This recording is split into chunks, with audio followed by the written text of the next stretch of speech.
it's like a defense mechanism. Okay. You know, what we've been sculpted and cultured to believe, even though there are some who are on a light aspect. Listen, the country that I live in is very, very, very, very, very religious, very Christian. So I deal with this on a regular basis. Oh I boy. talk to them even.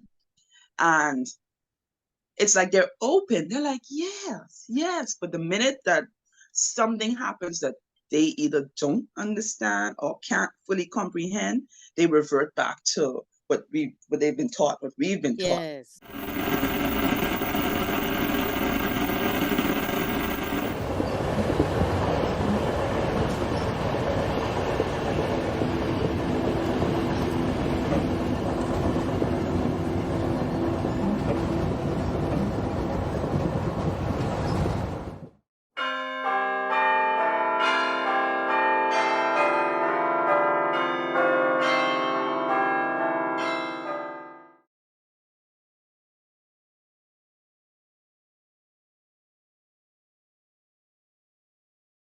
Right. I seen a video pop up today. It was a lady. And this is gonna go into the next conversation, too. And she was talking about how, when you're going on a spiritual journey, right? We're all trying to find God. I'm and I get what she's saying, but at the same time, I'm taking it. This is her perspective Yeah. because I don't feel like I need to find God per se. That's not what's going on. It's some other things Mm-hmm. at play, but whatever. We're going off her perspective. This is her TikTok, right? Because I spend Okay. a lot of time on TikTok. I don't really mess with. I'll chime into Facebook every once in a while. It's really not my forte. I've had it so long. I had it when it first was created. Um, and then Instagram, those people, I don't. They're like the same people now, right? Yeah, like I love all of y'all, but so I spent a lot of time on TikTok. So anyway, back to the point. So she's going on about uh how everything isn't what it seems type of thing, and like how she started to do tarot. She's like, I dove into the crystals, I dove into tarot. And one time I run into this girl, and I guess the girl was having difficulty. And she was like, well, just girl, let me read tarot for you. They kind of hooked up later, take my number. She became friendly with the girl. Sometimes how you meet somebody, you might feel a connection and want to, extend I know. yourself. Personally, I know. Yeah.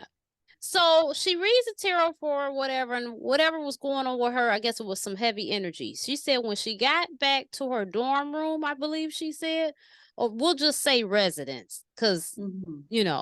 she said it was a demon in there waiting for her. And she began to call on the blood of Jesus. And she got down to her knees and was, calling for God and all this stuff. Now, this is no attack on that young lady. Okay. I kind of feel like it's a lot going on. Okay, so we went from as Black people really coming up very religious. Okay. Mm-hmm. Then we start going through an awakening. We start sharing, well, something's going on, this is going on, that going. We start sharing our experiences. And then you've got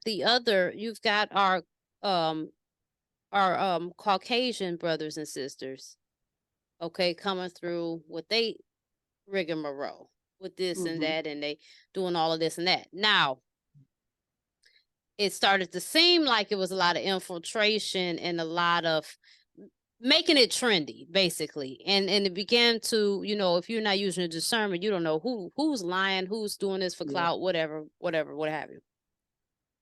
So I'm looking at this thing like now you got the whole, with the spirituality rise, you got the religious rise coming back up, right? So we got to combat what they're saying.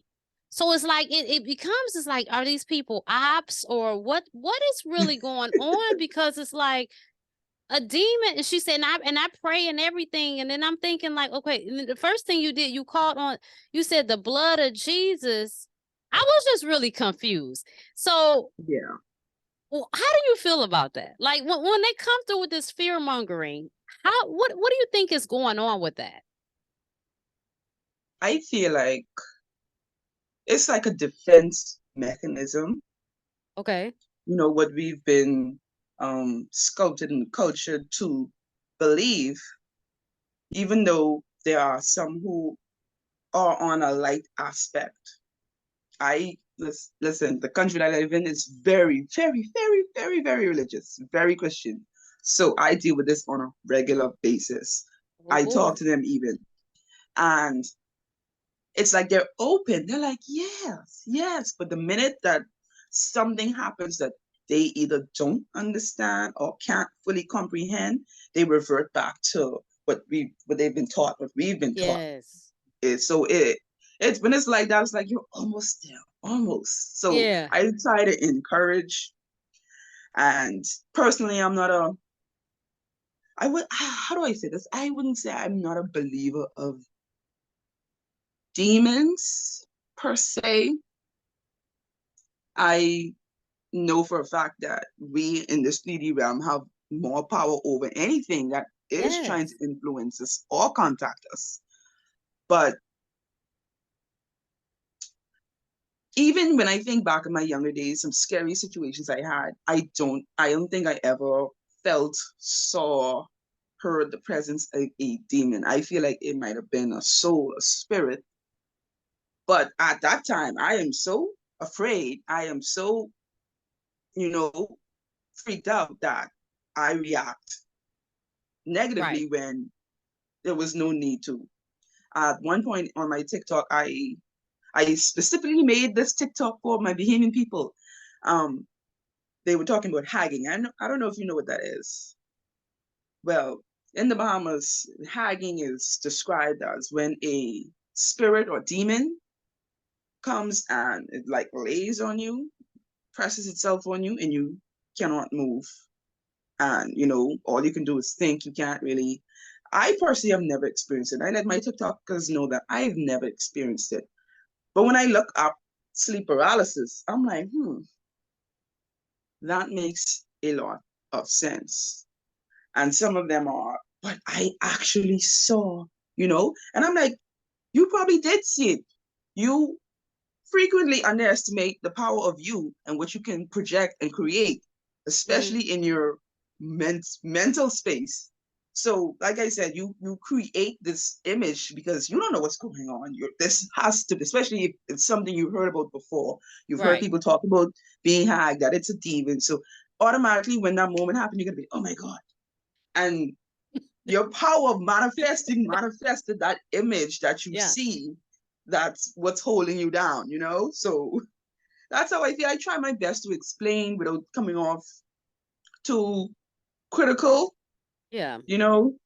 So I just understand that everyone's at a different level in their spiritual journey. And the most I do is try to shed some light. I don't ever try to convince. I'm like, maybe it's like this. I do a lot of maybe or how about, because I know my people and I know they can get very defensive or Mm-hmm. frightened and locked off. So I'm like, think about it like this. Just that's just what I try to do. Yeah. It makes sense. I think so too. It's like that. It's like they get scared and the default setting comes back. Like, Yes. let's pop it in. And she said she immediately threw away her crystals and her tarot cards. And I'm like, oh wow. Wow. I don't know, and I think it's just not knowing. The unknown makes people scared, Oh, you know. yes. I Human mean, beings, we think we fear things we don't understand. yes. Yes. And my thing is like if we gave these messages, right? Her experience is her experience, okay? Mhm. I'm not going to discount that and I'm not going to down it, but I just wish we would give our experience and not try to sway people not to do what they're doing. Mm. Because your life and your experience is your own. You're walking for your own. Even though we are a collective, you're still an individual expression of the collective, God is expressing through all of us, and you're taking others' expression away when you're Yeah, telling them, well, this happened to me, so you should know. Because if you think about it, everybody's not even convicted by the same things. So it's how can true. you tell me? You know what I mean?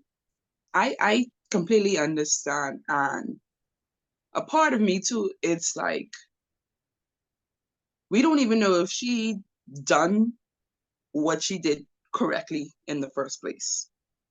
Because one thing with tarot, you are channeling, you are tapping into others' energy, you are tapping into energy of the universe and your spirit guides and ancestors. And a lot of them are not that nice. We have some ancestors who are very, you know, like just like family members. You can't control everyone in your family. So at the same time, what she might have even experienced could have been an ancestor being like, hey, um, that message was bull. I didn't like this. I didn't like that. You know, and it does happen. It does happen because sometimes I'm reading and I'm like, okay. And I just keep hearing this fake voice, go back, draw another card.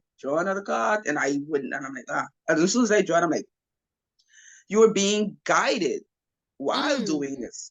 So we make it a point, especially after ending a reading, we thank, sources involved and we close the reading spiritually, mentally, physically, because at the same time, you don't want to bring on that person's energy or carry it with you. That's why I Yeah. said we're not sure if she even Yeah. corrected, because she probably tapped into that energy and it stayed with her Yeah. because if it's a spirit who's lost or going through something, it's looking for a light being.